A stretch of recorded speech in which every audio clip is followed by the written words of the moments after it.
Hi, everybody. My name is Valerie. I chose to evaluate the essay Corporate Social Responsibility and the Divided Self, the case of Chiquita in Colombia by Virginia Moore on pages 421 through 427.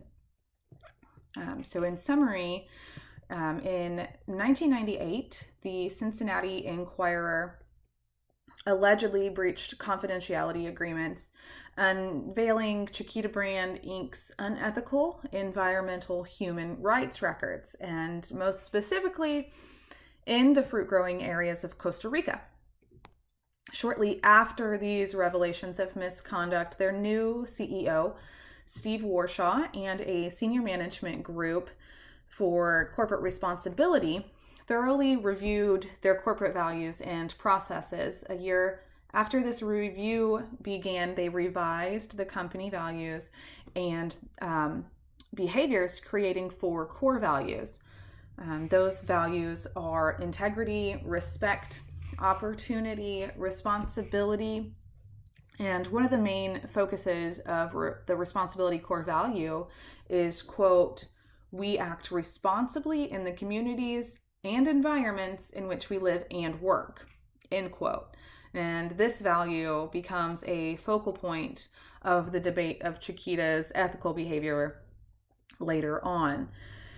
The revised goal for the company was to become an industry leader in corporate responsibility. They implemented a code of conducts for food safety, labor standards, employee health and safety, community involvement, environmental protection, ethical behavior, and legal compliance. They hired independent auditors to conduct audits of Chiquita's compliance with SA 8000, which is an international certification standard that encourages organizations to develop, maintain, and apply socially acceptable practices in the workplace. It is the leading social certification standards for factories and organizations all over the world.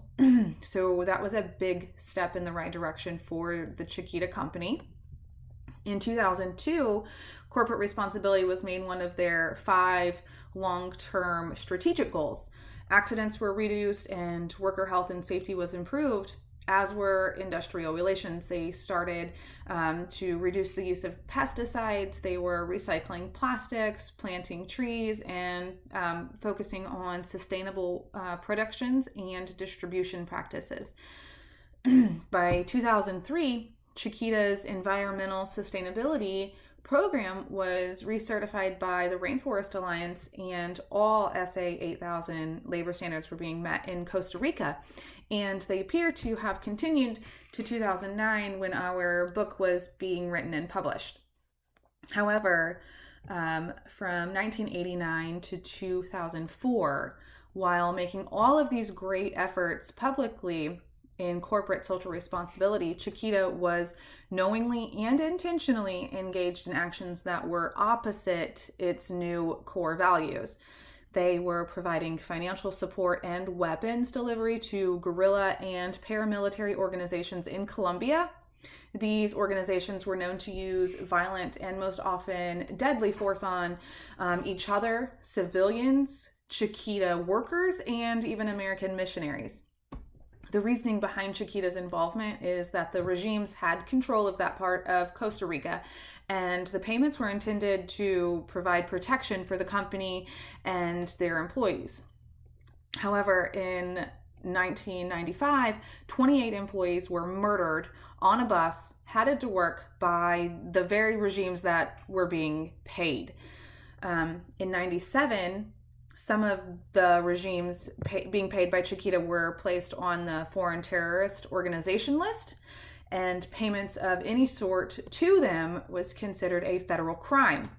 So Chiquita immediately ceased payments, and then they turned to another paramilitary group in the location for protection, the AUC. But they stopped payments after it had gone rogue for a short time. During the time that they were not being paid, the regime had accounted for more than 100 deaths, including brutal murders of employees by beheading.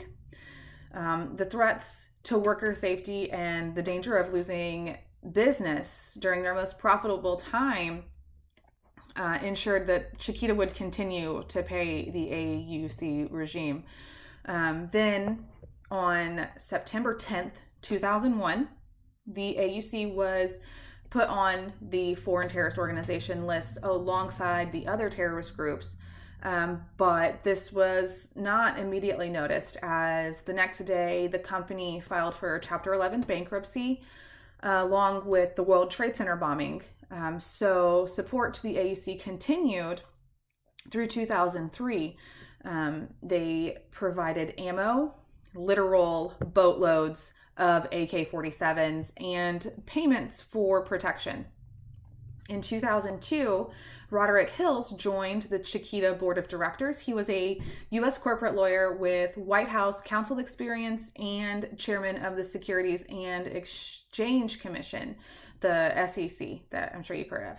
He noticed the illegal payments to the AUC, but Chiquita was still hesitant to stop payments, even though it was illegal, because that would put their workers and their business at risk. So the illegal payments continued for 18 months after being brought to light, while the company fought battles to keep its company and employees safe in Costa Rica. However, Chiquita did not win this battle. In 2004, the payments eventually stopped, but only out of fear of the possible criminal charges under the anti-terrorism laws. They were still fined $25 million after pleading guilty to the charge of engaging in transactions with a specially designated global terrorist. The implications of Chiquita's business conduct in Costa Rica can be argued from several angles.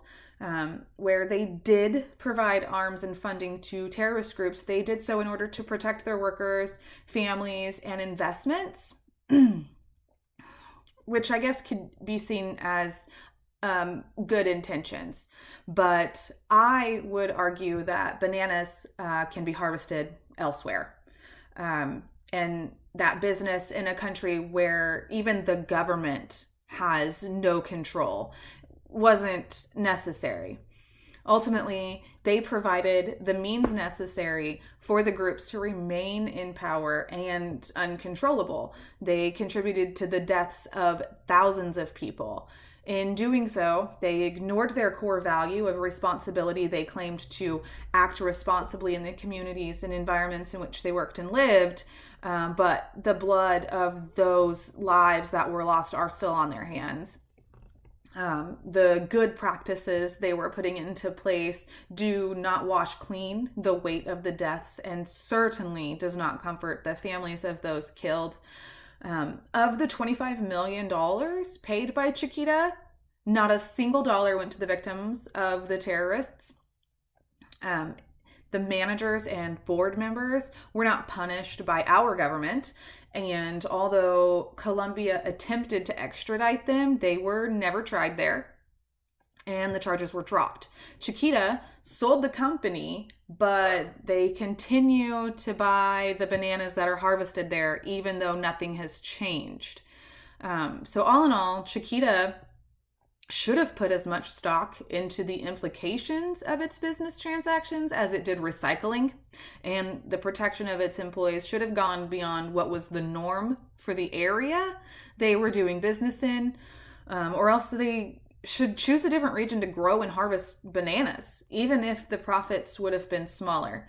I think they separated their values into one area where they were concerned with public image, and another where they were complacent and compliant in the regular practices of a country that couldn't defend themselves. They justified the means that the regimes took for their own profitability. I think that corporate ethics these days should concern not only the company and maximizing profits and doing business in an environmentally sustainable manner, but also should take into consideration the lives it impacts. those who are affected are not always just employees. They can be neighbors of factories or towns where the employees work. They can be beneficiaries of charitable organizations set up and funded by these corporations. There are so many positive ways that a company can impact the world, and they should not wait to do that until it's mandated by law.